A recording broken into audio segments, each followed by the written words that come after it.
সাহাবায়ে কেরামের আমল আমরা যখন আজকে পড়ি, ওনাদের আমলের কথা আমাদের কাছে অবিশ্বাস্য মনে হয়। ওনাদের যে কুরবানি আমাদের কাছে অবিশ্বাস্য মনে হয়। ওনারা যে ইবাদত করছেন আমাদের কাছে অবিশ্বাস্য মনে হয়।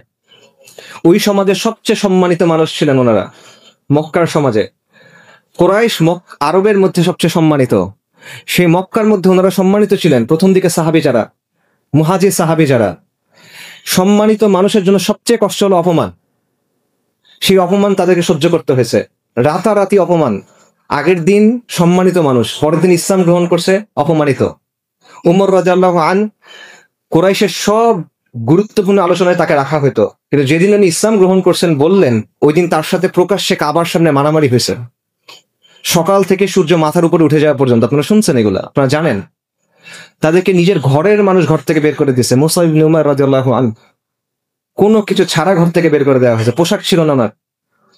সাহাবীদেরকে নিজের বাসার লোকজন ধরে পিটাইছেন, উসমান রাদিয়াল্লাহু আনহুকে।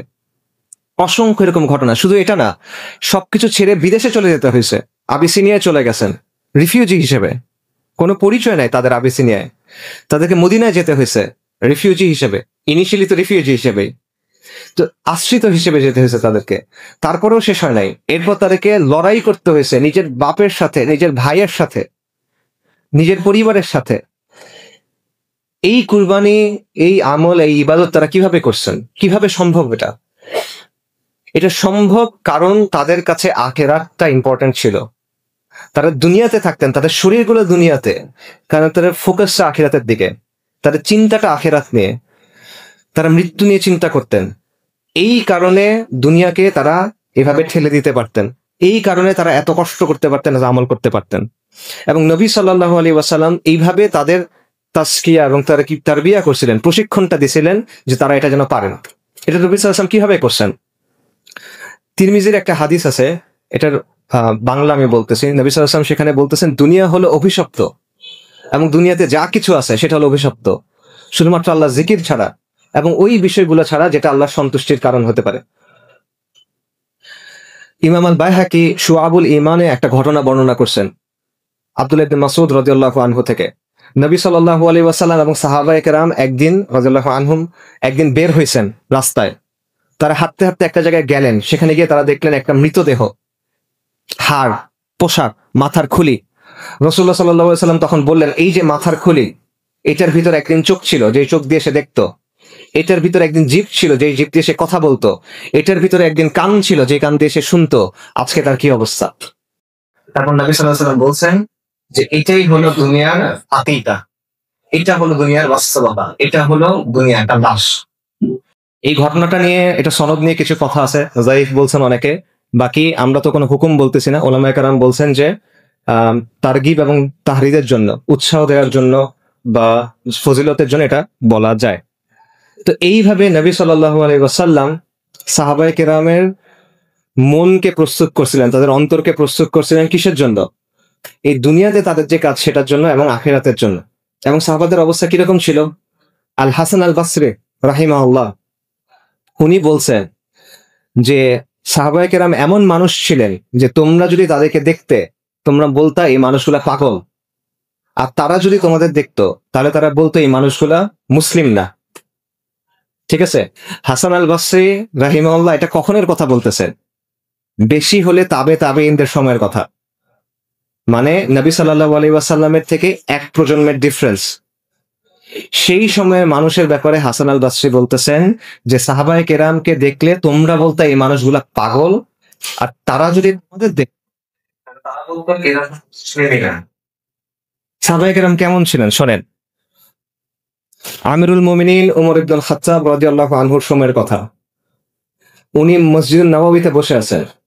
ওই সময় রোম এবং পারস্য বিজয় হয়েছে, মুসলিম সেনাবাহিনী ওই জায়গাগুলো বিজয় করছে এবং সেখান থেকে গনিমা আসতেছে, গনিমতের মাল আসতেছে। মসজিদুন নববীর সামনে স্তূপ করে রাখা হচ্ছে ধন সম্পদ। সাহাবায়ে কেরাম খুশি, কিন্তু ওই সময়ে ওমর রাদিয়াল্লাহু আনহু কান্না করতেছে। তাকে সাহাবারা জিজ্ঞেস করছেন, আমিরুল মুমিনিন আপনি খুশি না কেন? উনি বলতেছেন, রাসূলুল্লাহ আমার চেয়ে উত্তম ছিলেন, আবু বকর আমার চেয়ে উত্তম ছিলেন, তাদের সময়ে তো এই ধন সম্পদ আসে নাই, আমার সময়ে ধন সম্পদ খুলে দেওয়া হয়েছে। আমি ভয় পাচ্ছি এটা আমাদের জন্য পরীক্ষা কিনা। আমি ভয় পাচ্ছি যে দুনিয়াতেই যদি আমরা এত নিয়ামত পেয়ে যাই এবং সবকিছু ভোগ করে ফেলি, আখিরাতে আমাদের জন্য কি আছে? উমর রাদিয়াল্লাহু আনহুর আরেকটা ঘটনা, উনি একদিন হাঁটতেছেন, দেখেন একজন সাহাবী একটা মাংস খাচ্ছেন। উনি জিজ্ঞেস করছেন, তুমি মাংস খাচ্ছ কেন? বলে, আমার খেতে ইচ্ছা করলো তাই খেয়ে নিলাম। উনি বলে, তোমার ইচ্ছা করলেই তুমি খাবা? তুমি ওই আয়াতের কথা জানো না? সূরা আহকাফে একটা আয়াত আছে যেটা কাফেরদের জন্য নাজিল করা, যে কাফেরদেরকে আল্লাহ আযজা ওয়া জাল বলবেন যে তোমাদের যত নিয়ামত ছিল এটা তো তোমরা দুনিয়াতে ভোগ করে ফেলছো, তাই আজকে তোমাদের জন্য হলো শাস্তি, অপমানজনক শাস্তি। উনি ওই আয়াতের কথা বলে বলতেছে, তোমার এইটা ভয় লাগে না? আয়াত কিন্তু কাফেরদের জন্য। কিন্তু ওমর রাদিয়াল্লাহু আনহুর চিন্তাটা এমন, যিনি উনি এই ভয় থেকে বের হইতে পারতেছেন না, যে দুনিয়াতে এত ভোগ করব, এত মজা করব, এত নিয়ামত নিব, আখিরাতে যদি আমার কিছু না থাকে। এটা ছিল তার চিন্তা। সাহাবী সাঈদ ইবনে আমির রাদিয়াল্লাহু আনহু। আজকে আমরা কি করি দেখেন, আজকে আমরা দুনিয়ার পিছনে ছুটি, দুনিয়ার জন্য আল্লাহর অবাধ্যতা করি, দুনিয়ার জন্য আল্লাহ যেটা করতে বলছেন সেটা থেকে সরে যাই, তারপরে বলি আলহামদুলিল্লাহ ফর এভরিথিং। মনে করেন ব্যাংকে চাকরি পাইছে, তখন বলে আলহামদুলিল্লাহ ফর এভরিথিং। হারাম কাজ করতেছে, বিদেশে যাইতেছে ঘুরতে, আলহামদুলিল্লাহ ফর এভরিথিং। এইটা হলো আমাদের অবস্থা। আমরা মনে করতেছি যে আল্লাহর যেটা অবাধ্যতা সেটাকে আমাদের কাছে অবাধ্যতা মনে হয় না। আর সাঈদ ইবনে আমির রাদিয়াল্লাহু আনহু, ওনার কি অবস্থা? উনি ছিলেন হিমস শহরের গভর্নর। ওনার কাছে একবার ওমর ইবনুল খাত্তাব রাদিয়াল্লাহু আনহু কিছু টাকা পাঠাইছেন, অর্থ পাঠাইছেন। ওই ব্যক্তি যখন ওনার কাছে আসছে তখন উনি বলতেছেন, আমিরুল মুমিনিন আপনার জন্য এই অর্থ পাঠাইছেন। তখন সাঈদ ইবনে আমির বলতেছে, ইন্না লিল্লাহি ওয়া ইন্না ইলাইহি রাজিউন। এরপর ওই লোক টাকা দিয়ে চলে গেছে। ওনার স্ত্রী জিজ্ঞেস করতেছেন যে কি ব্যাপার, আমিরুল মুমিনিন কি ইন্তেকাল করলেন? মানে ইন্না লিল্লাহ পড়ছেন কেন?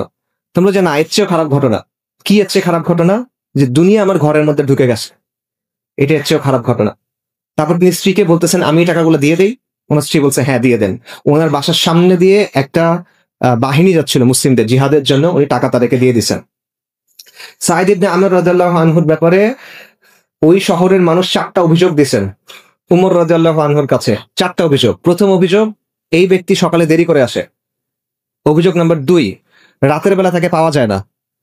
যেহেতু ব্যক্তিটা গভর্নর, সময় অসময়ে তাকে প্রয়োজন হয়, কিন্তু রাতে তাকে পাওয়া যায় না। অভিযোগ 3, মাসে একদিন সে ঘর থেকে বের হয় না।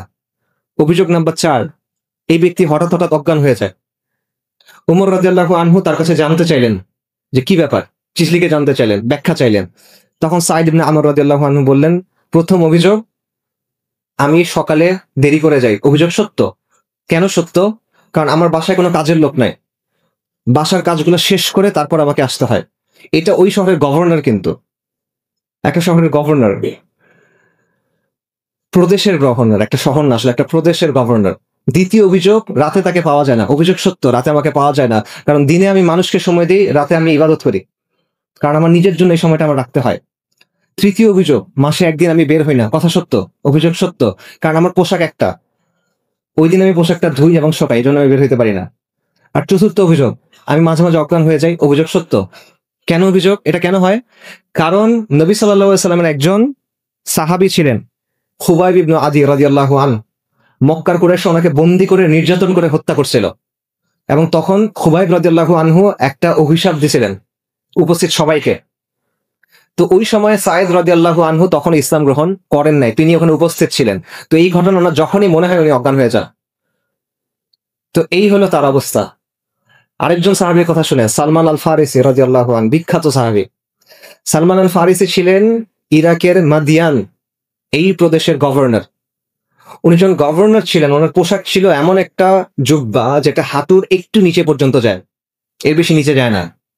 উনি গভর্নর থাকা অবস্থায় উনি জীবিকা অর্জন করতেন কিভাবে? উনি ঝুড়ি বানাইতেন, নিজে হাতে বেত দিয়ে ঝুড়ি বানাতেন, সেই ঝুড়ি বিক্রি করতেন।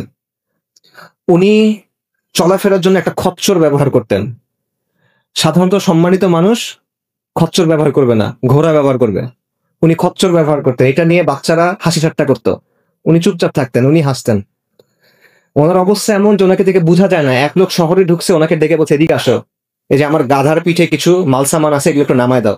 উনি নামায় দিছে। তখন লোকেরা বলছে, তুমি কাকে বলতেছো? এটা গভর্নর, নবী সাল্লাল্লাহু আলাইহি সাল্লামের সাহাবী, এটা সালমান আল ফারিসি। ওই লোক অপ্রস্তুত হয়ে গেছে। তখন সালমান আল ফারিসি বলছে, কোনো সমস্যা নাই, আমি তো আল্লাহর বান্দা, বান্দা তোমাকে তো সাহায্য করতেই পারে, সমস্যা কোথায়?